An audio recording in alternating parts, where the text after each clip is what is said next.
నమస్తే. విద్యాభారతి దేశవ్యాప్తంగా 24,000కు పైగా పాఠశాలలు నడుపుతున్న గొప్ప విద్యా సంస్థ. దీని ప్రత్యేకత ఏమిటంటే ప్రపంచంలోకెల్లా అంటే దాదాపు 165 పైగా దేశాలు ఉన్నాయని మనం చెప్తూ ఉంటారు. ఇన్ని దేశాలలో కూడా ప్రభుత్వం నడుపుతున్నటువంటి పాఠశాలలు కాకుండా అంటే చాలా చోట్ల ప్రభుత్వాలు పాఠశాలలను వేల సంఖ్యలో నడుపుతుంటాయి. కానీ ప్రభుత్వానికి దూరంగా ఉంటూ ప్రభుత్వేతర సంస్థగా ఉంటూ ప్రభుత్వం యొక్క సహాయం సహకారం కూడా తీసుకోకుండా ప్రభుత్వం యొక్క ఎయిడ్ తీసుకోకుండా ఇంకా చెప్పాలంటే కనుక ప్రభుత్వ ఎయిడ్ తీసుకోకుండా నిరభ్యంతరంగా నిష్పక్షపాతంగా వ్యవహరిస్తూ నిలిచినటువంటి ఒక సంస్థ ఇన్ని వేల స్కూల్స్ నడుపుతున్నటువంటి దాఖలాలు ఎక్కడా లేవు. అంటే ప్రపంచంలోకెల్లా ఉదాత్తమైనటువంటి ఉద్దేశంతో చారిటీ గుణంతో అతి తక్కువ ఫీజులతో ప్రభుత్వేతర రంగంలో ఇన్ని వేల పాఠశాలలు నడుపుతున్నట్లుగా ప్రపంచ రికార్డు పొందినటువంటి సంస్థగా విద్యాభారతి అని చెప్పుకోవచ్చు. అంతేకాకుండా విద్యాభారతికి అనుబంధంగా ఉన్నటువంటి ఏకల్ ఫౌండేషన్ అయితే 1,00,000కు పైగా ఏకోపాధ్యాయ పాఠశాలలు నడుపుతుంది. ఇది కూడా ప్రపంచవ్యాప్తంగా ఒక రికార్డు. ఈ ఏకోపాధ్యాయ పాఠశాలలు ఎక్కడ పనిచేస్తాయంటే మారుమూల అడవి ప్రాంతాల్లో, గిరిజన గూడేలలో, సముద్ర తీర ప్రాంతాలలో, ఎవరు వెళ్ళని ప్రదేశాల్లో పనిచేస్తూ ఉంటాయి. అందరిది ఒకటే గుణం, సేవా గుణం. ఈ దేశానికి సేవ చేయాలి, ఈ దేశానికి మన వంతు సహాయం మనం అందించాలి, ఈ దేశంలో పుట్టినందుకు జన్మభూమి రుణం మనం తీర్చుకోవాలి అనే తపనతోటి విద్యాభారతిలో 1,50,000కు పైగా ఉపాధ్యాయులు కావచ్చు, ఉపాధ్యాయేతర సిబ్బంది కావచ్చు, అహర్నిశలు కష్టపడుతూ ఉంటారు. ఇంత 1,50,000 మంది ఉన్నటువంటి వ్యవస్థ ఇంకోటి మరొకటి లేదు. ఈ మాదిరిగా జన్మభూమికి సేవ చేయాలి అన్నట్లయితే కనుక మామూలు పాఠశాలలతో పాటుగా సైనిక పాఠశాలలు నెలకొల్పినట్లయితే మరింత ఎక్కువగా మనం సేవ చేస్తామనే ఉద్దేశ్యంతో ఇప్పుడు విద్యాభారతి సైనిక పాఠశాలలను కూడా తీసుకువస్తుంది. ఈ క్రమంలో ఉత్తరాదిన కొన్ని విద్యాభారతి పాఠశాలలు సైనిక పాఠశాలలు విజయవంతంగా నడుస్తున్నాయి. వాటిని స్ఫూర్తిగా తీసుకుని 2 తెలుగు రాష్ట్రాలకి సరిహద్దు ప్రాంతం అయినటువంటి చోట కృష్ణా జిల్లాలో కేతనకొండ అనేటువంటి చోట నేతాజీ సైనిక్ స్కూల్ అనేటువంటి దాన్ని ఏర్పాటు చేయడం జరిగింది. ఈ నేతాజీ సైనిక్ స్కూలు ఒక కొత్త ఒరవిడిని సృష్టించేందుకు, విలువల గల విద్యను అందించేందుకు సైనిక్ స్కూల్ ప్రమాణాలతో ప్రజల ముందుకు వస్తుంది. అయితే ఈ సైనిక్ స్కూల్ యొక్క గొప్ప విశేషం ఏంటంటే ఇప్పటిదాకా 2 తెలుగు రాష్ట్రాల్లో చూసుకుంటే ఆంధ్రప్రదేశ్లో మాత్రమే సైనిక్ స్కూల్ కనిపిస్తోంది, ప్రైవేట్ రంగంలో కావచ్చు, ప్రభుత్వ రంగంలో కావచ్చు. కానీ తెలంగాణలో ఒక్కటి కూడా లేని పరిస్థితి ఉన్నటువంటి పరిస్థితుల్లో తెలంగాణ విద్యార్థులకు కూడా అవకాశం ఇచ్చేటువంటి వినూత్నమైన పాఠశాలగా ఈ కేతనకొండ సైనిక్ స్కూల్ అని చెప్పవచ్చు.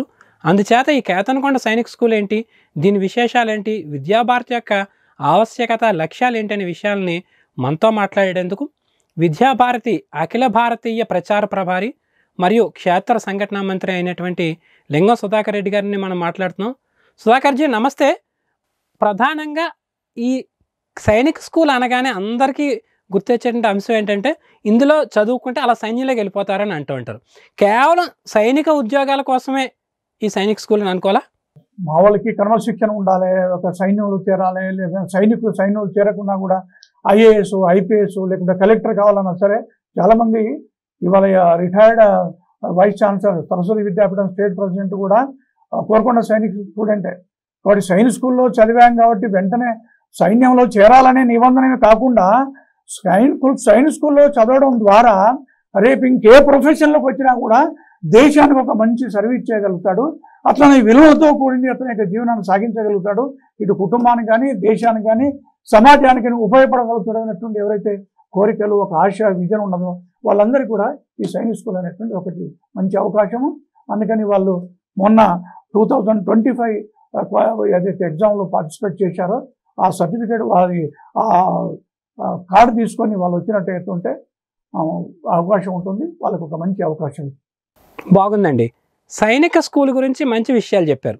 అయితే ఈ సైనిక్ స్కూల్లో ప్రవేశాలు ఎలాగా, ప్రవేశాలు పొందాలంటే ఎలా తీయాలి, దీనికున్న మార్గాలు ఏంటి? 5వ తరగతి పాస్ అయినటువంటి వాళ్ళు మాత్రమే ఈ ఎలిజిబిలిటీ టెస్ట్ లోపల పాల్గొనేటువంటి అవకాశం ఉంది. కాబట్టి ఇందులో ఎలిజిబిలిటీ టెస్ట్లో ప్రారంభమైన తర్వాత దానికి కూడా ఆ స్కోర్ కార్డు లోపల రిజల్ట్ కాలంలో క్వాలిఫైడ్ అని చెప్పేసి ఉంటుంది.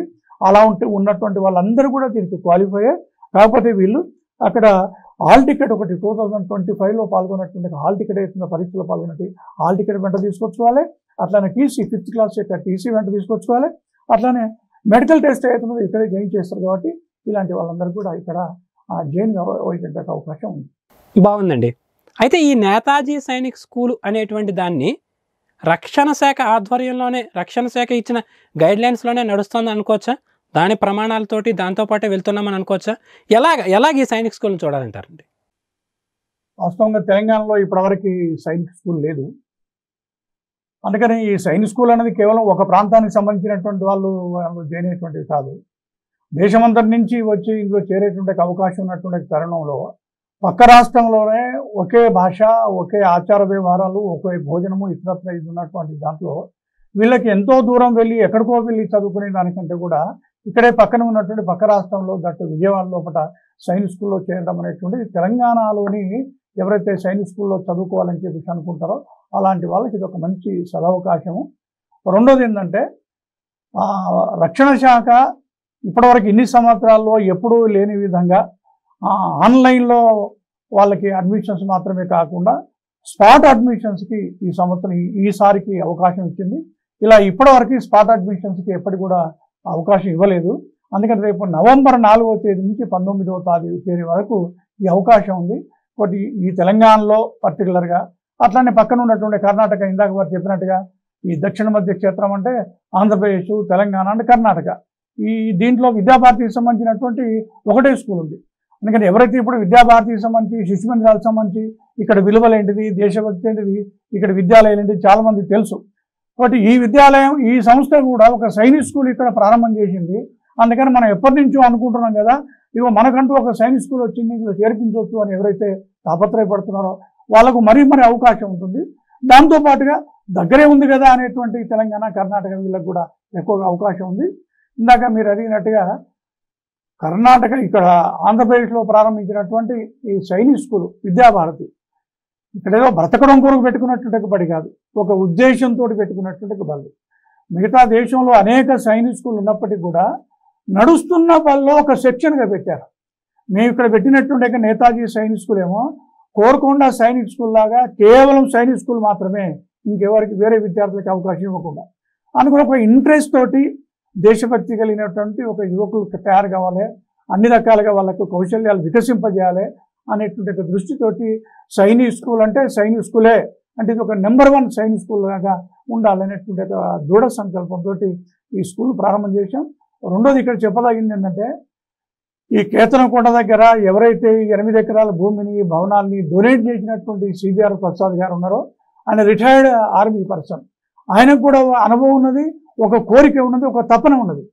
కాబట్టి ఎవరిని ఎన్నుకోవాలి అనే దాంట్లో విద్యాభారతి గురించి కూడా అతనికి పరిచయం ఉన్నది. కాబట్టి విద్యాభారతి కనుక ఇది ఇచ్చినట్టయితే ఉంటే నా ఆలోచనకు అనుగుణంగా ఇక్కడ చక్కటి సైనిక్ స్కూల్ నిర్వహించబడుతుంది అనేటువంటి ఒక కోరిక, తపనతో దీనికి విద్యాభారతికి ఇచ్చారు. ఆయన కూడా మా టీంలో భాగంగా కలిసి వస్తున్నారు, దాన్ని డొనేట్ చేయడంతో పాటుగా. అందుకని తెలంగాణ ప్రజలకే కాదు, ఈ 3 రాష్ట్రాలకే ప్రజలకే కాదు, ఈ విలువలు ఇతరత్ర ఎవరైతే కోరుకుంటున్నారో, ఎవరైనా సహజంగా పేరెంట్ ఇవ్వాలా, చదువుతో పాటుగా విలువలు కావాలనుకుంటున్నారు.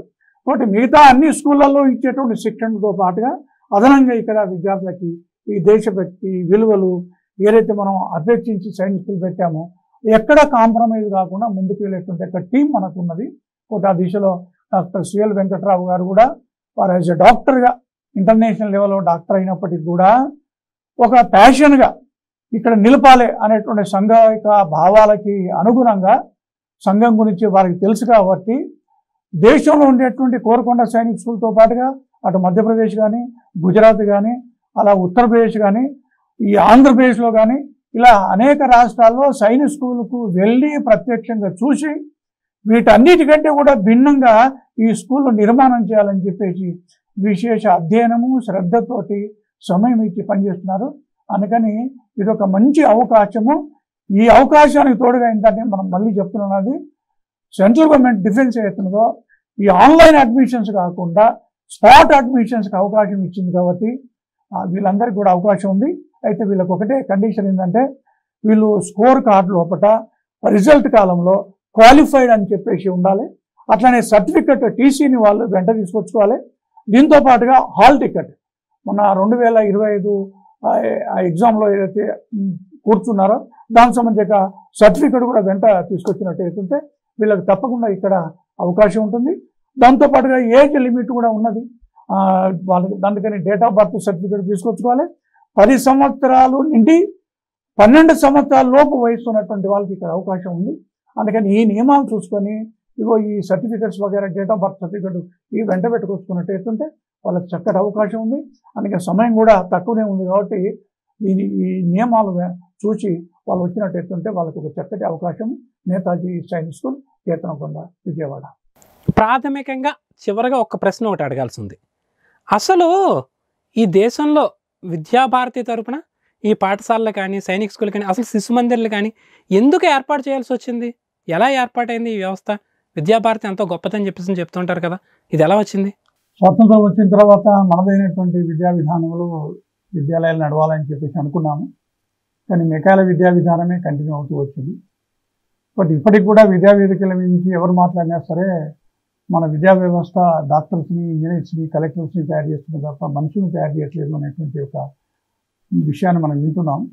అందుకని కేవలం ఉపన్యాసాలకే పరిమితం కాకుండా అసలు విద్యాలయం అంటే ఎలా ఉండాలి, విద్య ఎలా ఉండాలి, భారతీయ విలువల్ని జోడించి చెప్పడం ఎలా అనేటువంటి ప్రాక్టికల్గా ప్రారంభం చేయాలనే దృష్టిలో 1952లో గోరఖ్పూర్లో మొట్టమొదటి స్కూల్ సరస్వతి శిశు మందిర్ పేరుతో ప్రారంభమైంది. ఇవాళ దాదాపుగా దేశమంతటా అన్ని రాష్ట్రాల్లో అన్ని జిల్లాల్లో విద్యాలయాల్లో 24,000 విద్యాలయాలు దేశం అంతా నడుస్తున్నాయి.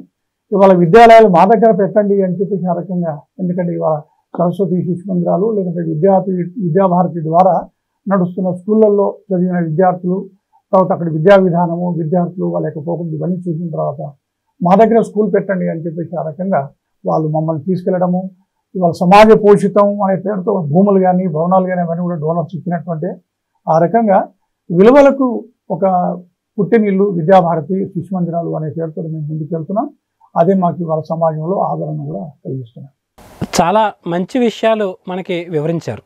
ఎందుకంటే మాన్యశ్రీ లింగం సుధాకర్ రెడ్డి గారు 2 తెలుగు రాష్ట్రాల్లోనూ ఆర్ఎస్ఎస్ ప్రచారకగా ఎంతో సేవలు అందించారు.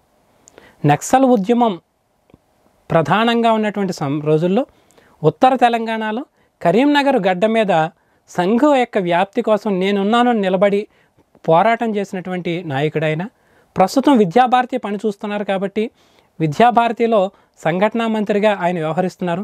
సంఘ ఇచ్చిన స్ఫూర్తితో ప్రారంభమైనటువంటి విద్యాభారతి ఏదైతే ఉందో ఈ విద్యాభారతి కూడా అదే మాదిరిగా 100 సంవత్సరాలు పూర్తి చేసుకుంటూ దేదీప్యమానంగా వెలజల్లాలని కోరుకునేటువంటి మహామనిషి ఆయన ఇచ్చినటువంటి వివరాలు చూసాం కాబట్టి ఈ సైనిక్ స్కూల్ విశేషాలని అలాగే విద్యాభారతి యొక్క గొప్పతనాన్ని మనం కూడా మరో 10 మందికి తెలియజెప్పే ప్రయత్నం చేద్దాం. నమస్తే. My Media, the voice of India.